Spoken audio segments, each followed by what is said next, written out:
Hay casas que no son hogares.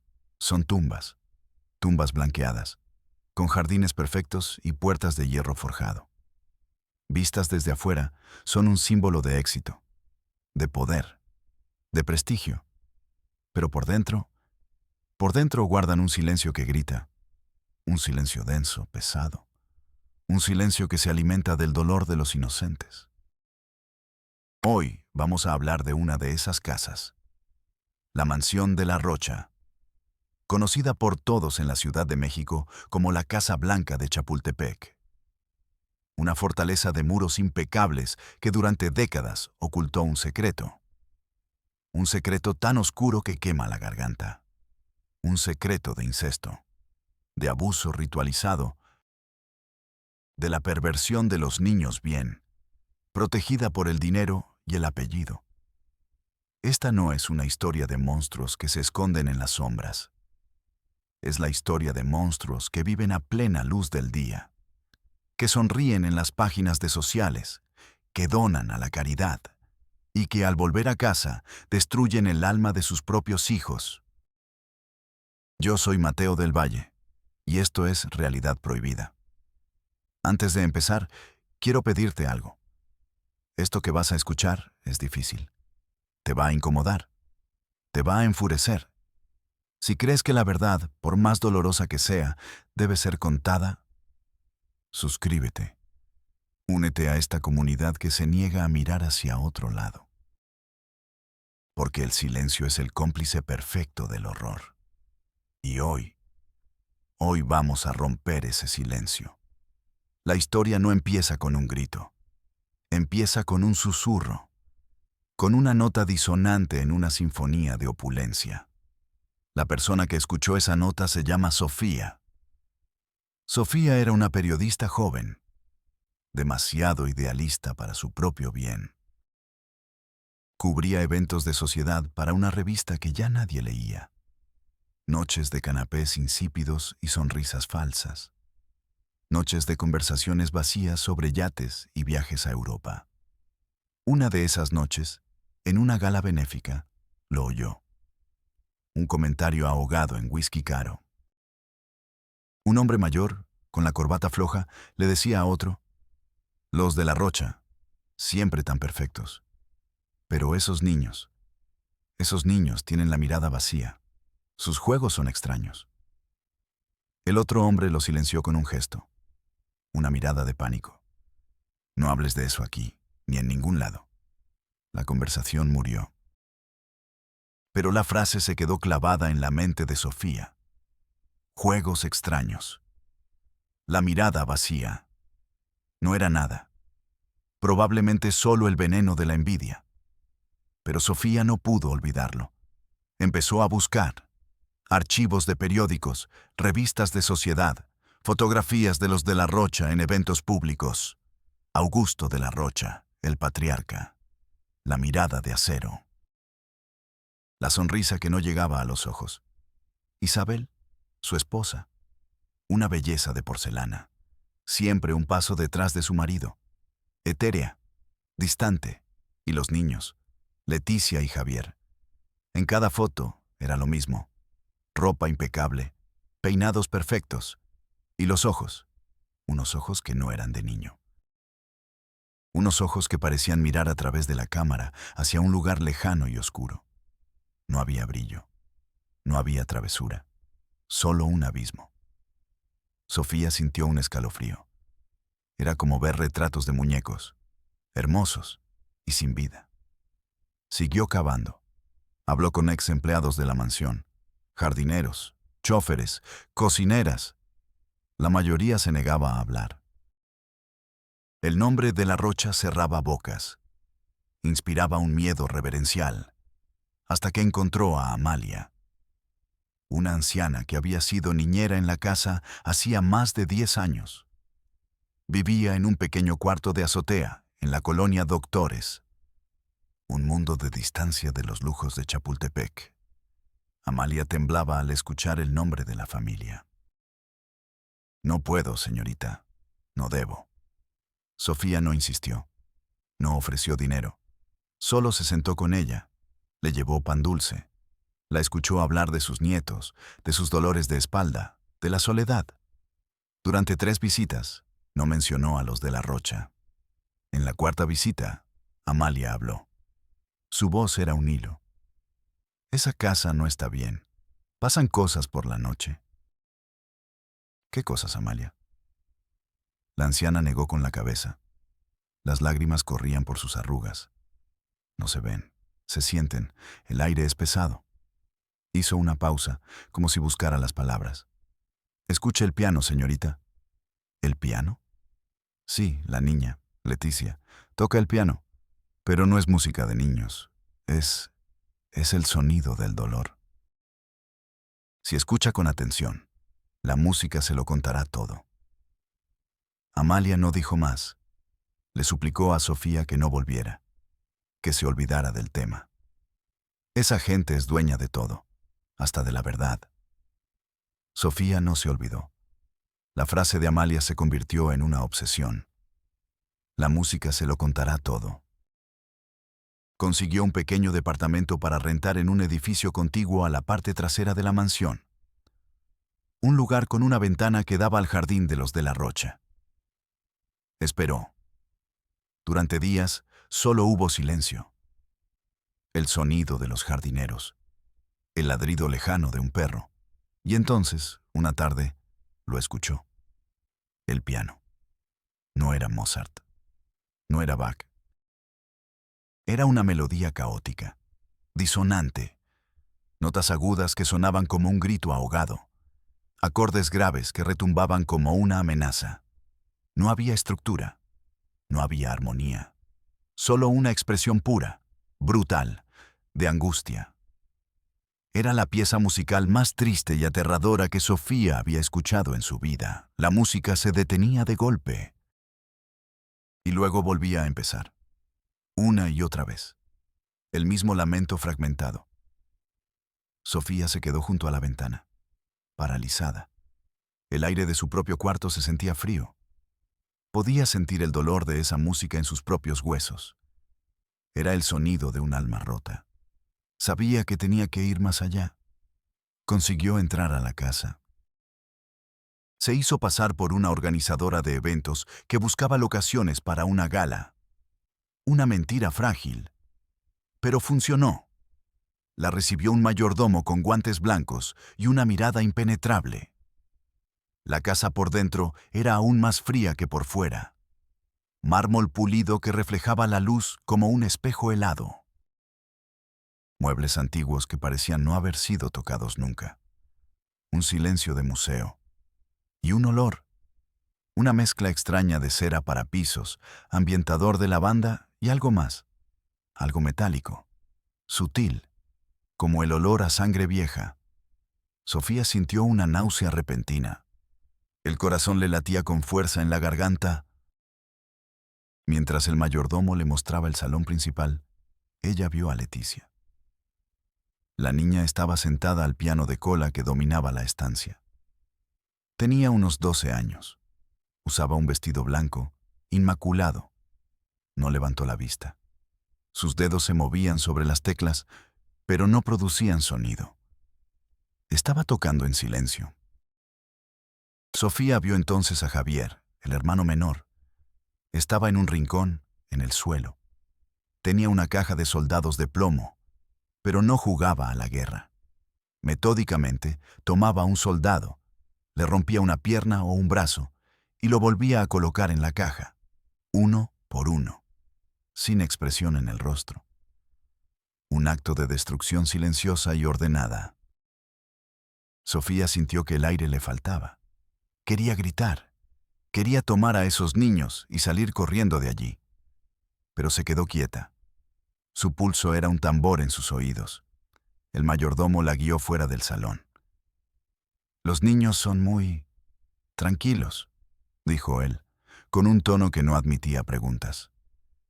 En ese momento apareció Isabel de la Rocha, la madre. Flotaba por el pasillo, más que caminar.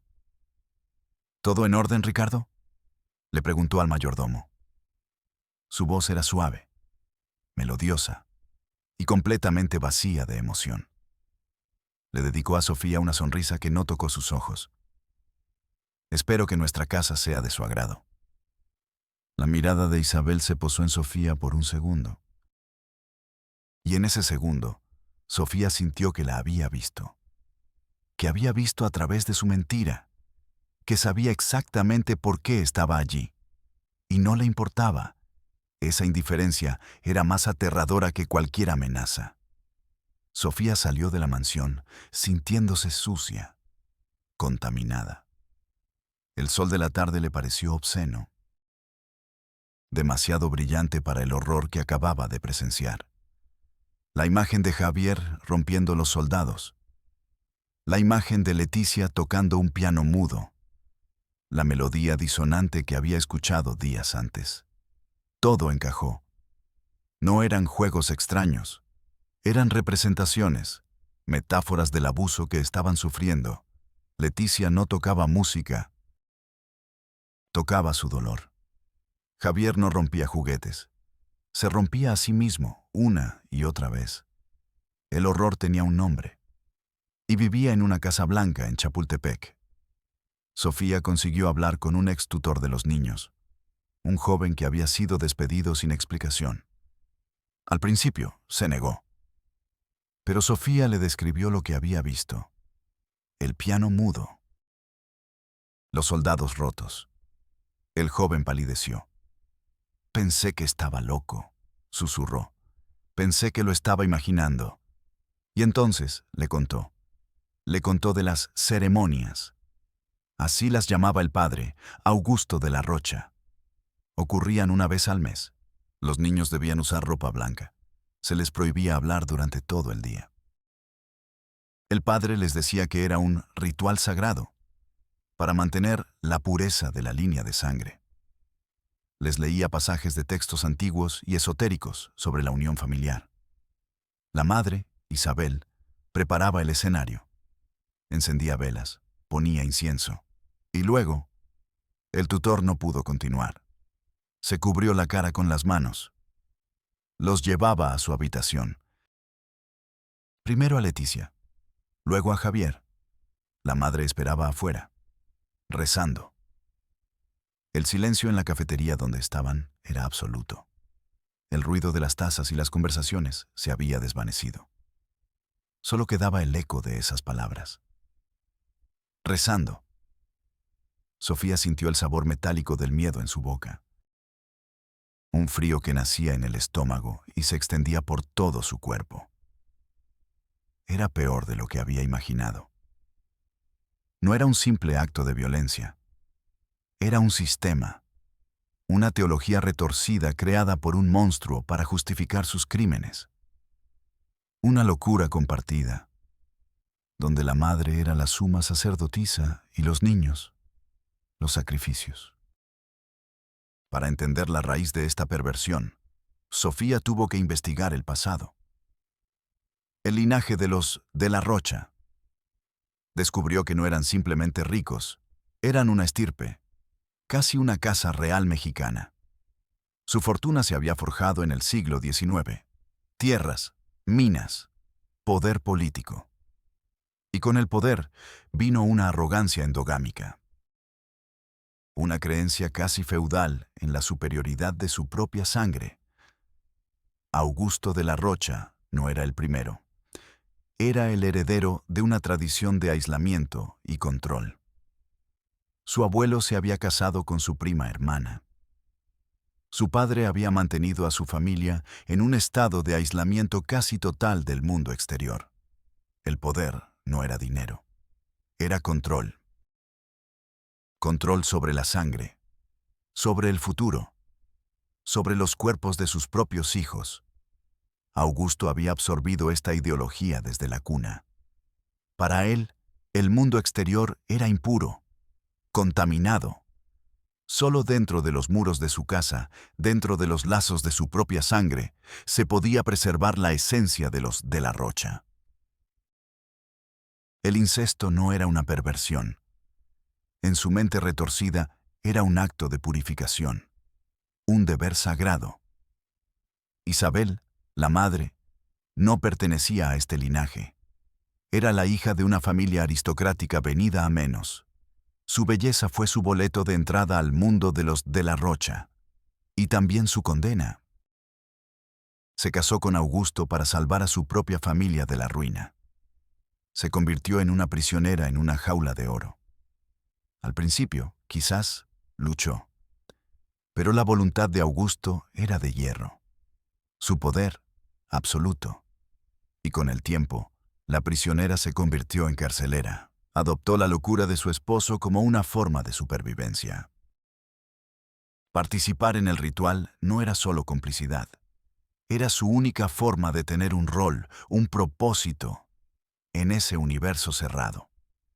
Su amor por sus hijos se había pervertido, transformado en una obligación de sacrificarlos en el altar de la pureza familiar. Verlos sufrir era para ella un acto de lealtad a su marido y a la única vida que conocía. El horror no era solo el acto en sí, era la normalización, la creación de una realidad paralela donde el abuso era amor, donde el silencio era virtud, y donde el dolor de 2 niños era el precio necesario para mantener intacto un apellido. Con esta verdad monstruosa en sus manos, Sofía supo que no podía guardarla. Esto era más grande que un artículo de revista. Esto era un crimen que debía ser detenido. Su primer instinto fue ir a la policía. El camino lógico, el correcto. Eligió una delegación en una zona de la ciudad alejada de la influencia de los de la Rocha. Pensó que sería más seguro. Fue un error. Entró a la agencia del Ministerio Público. El olor a papel viejo y desesperación. La atendió un agente con la camisa manchada de café y una mirada de hastío infinito. Sofía expuso su historia, con cuidado, con todos los detalles que tenía. El extutor, el testimonio de Amalia, lo que vio en la casa. El agente la escuchaba sin mirarla, sus ojos fijos en la pantalla de su computadora.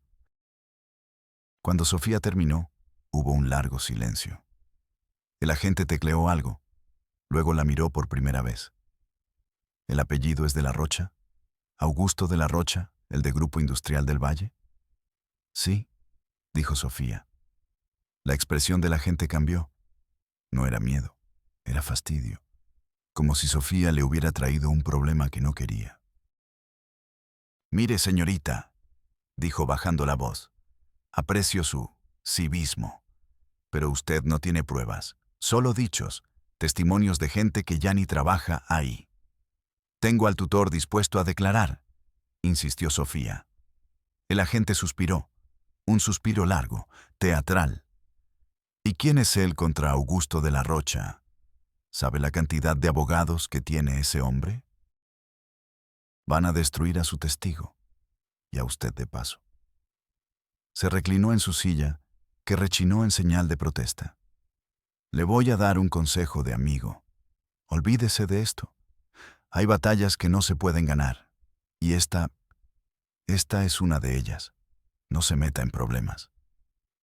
Sofía sintió un nudo de hielo en el estómago. No era solo una negativa, era una advertencia.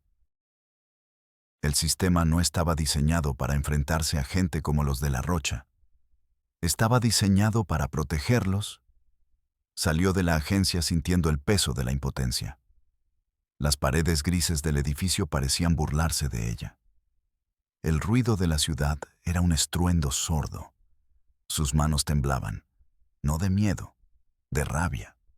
No se rindió.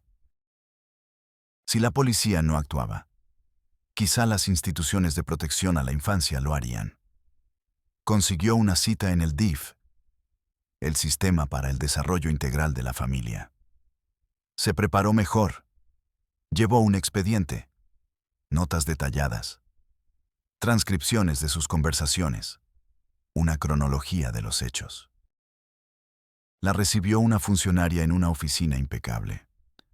Una mujer de unos 50 años, con un traje sastre y una expresión de profesionalismo ensayado. Su nombre era Carmen Mendoza. Escuchó a Sofía con atención, asintiendo de vez en cuando. Tomó notas. Por un momento Sofía sintió una chispa de esperanza. Quizá aquí sí la escucharían. Cuando terminó, la señora Mendoza juntó sus notas en un pulcro montón. Miró a Sofía por encima de sus gafas. Entiendo su preocupación, señorita. ¿Cuál es su apellido? Linares. Sofía Linares. Señorita Linares, es una historia muy perturbadora, muy grave si es cierta. La frase «si es cierta» cayó como una piedra.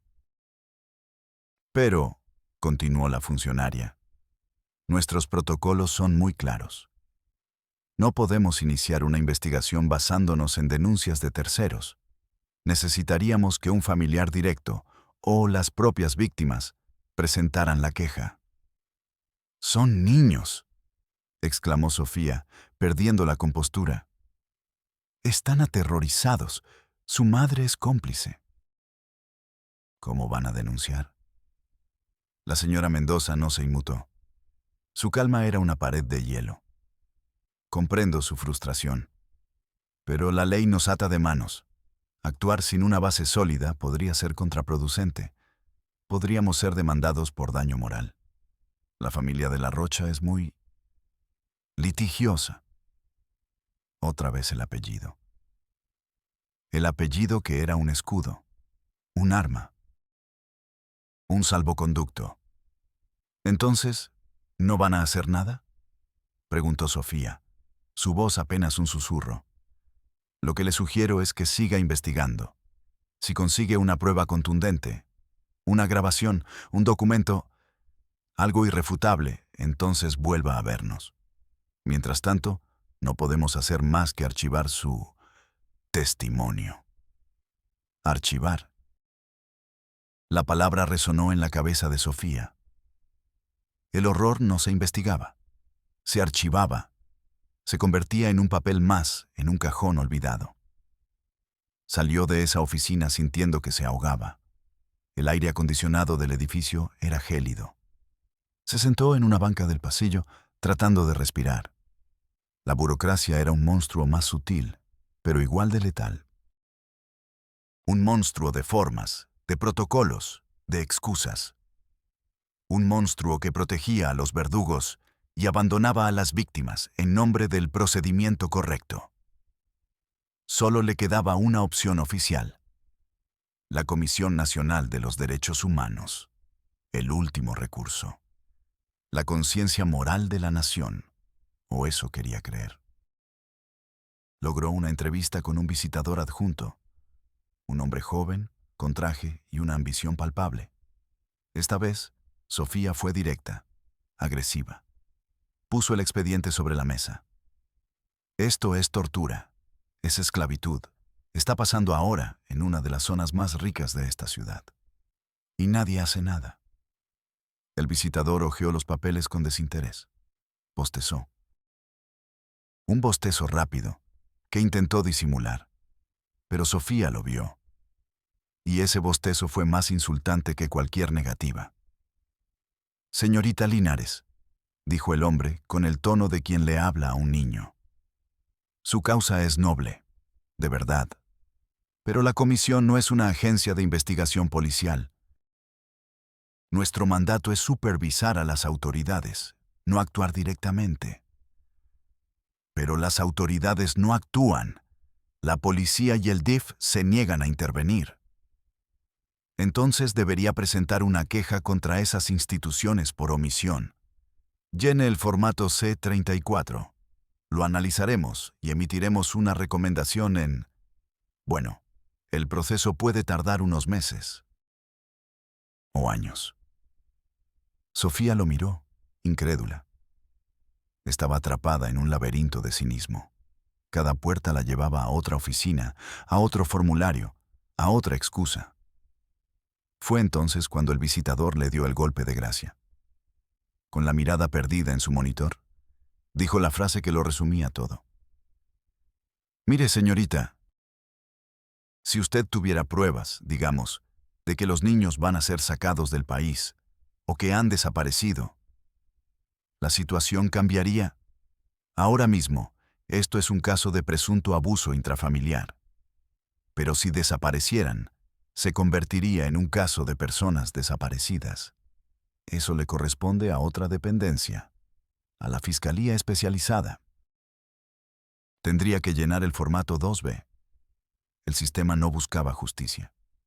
Buscaba ordenar el horror en carpetas, clasificarlo, etiquetarlo, archivarlo hasta que fuera olvidado. Sofía se levantó. No dijo nada más. El peso de todos esos formularios imaginarios la aplastaba. Salió a la calle. Se sentía completamente sola. No estaba luchando solo contra una familia poderosa. Estaba luchando contra un sistema diseñado para la inercia. Un sistema donde la apatía era la política oficial. Y donde la vida de 2 niños valía menos que el papeleo necesario para salvarlos. Sofía entendió. Los caminos oficiales estaban cerrados, tapiados con dinero, miedo y burocracia. Solo le quedaba un arma, su palabra, el periodismo que las revistas de sociedad habían intentado matar en ella. Durante una semana, no durmió. Escribió. Volcó todo en la página: la Casa Blanca, la música disonante, los soldados rotos, las ceremonias, la historia familiar, la indiferencia de las autoridades. No lo envió a ningún periódico importante. Sabía que lo rechazarían. O lo suavizarían hasta hacerlo irreconocible. Lo publicó en su propio blog, un pequeño espacio en Internet que casi nadie leía. Lo tituló El silencio de la Casa Blanca. Añadió una nota. He cambiado los nombres para proteger a las víctimas, pero la historia es real. Y está sucediendo ahora. Apretó publicar y esperó. Al principio, nada. Luego, un comentario. 2, 10. Alguien lo compartió en Twitter, otro en Facebook. Y entonces ocurrió la explosión. La historia se hizo viral. La gente no necesitaba apellidos. Reconocían la casa, reconocían a la familia. El secreto a voces se convirtió en un grito digital. La presión mediática se volvió insostenible. Ahora sí, las autoridades tuvieron que actuar. No por justicia, por imagen pública. Se abrió una investigación, pero los de la Rocha ya estaban preparados. Un ejército de abogados descendió sobre el caso. Negaron todo.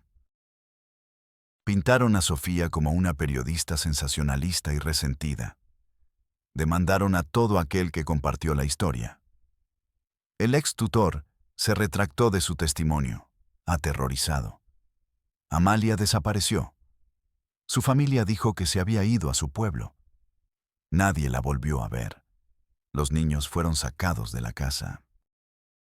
Oficialmente, para proteger su privacidad del acoso mediático.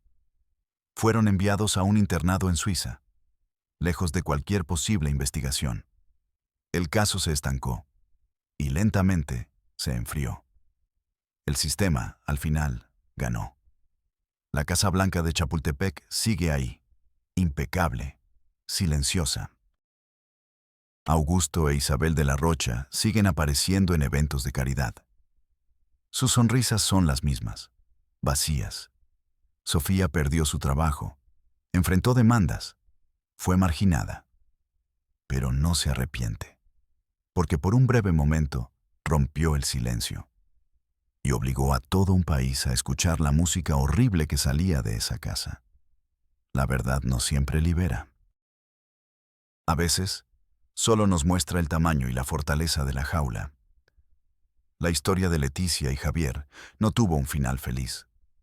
Porque en la vida real, el horror no siempre es vencido. A menudo, solo se muda a una dirección más discreta. Pero su historia fue contada. Y eso a veces es la única victoria posible. Un recordatorio de que detrás de los muros más blancos se pueden esconder las oscuridades más profundas. Y que el peor pecado no siempre es el mal que se comete, sino el silencio de quienes, sabiendo, eligen no hacer nada. Soy Mateo del Valle. Y nos vemos en la próxima Realidad Prohibida.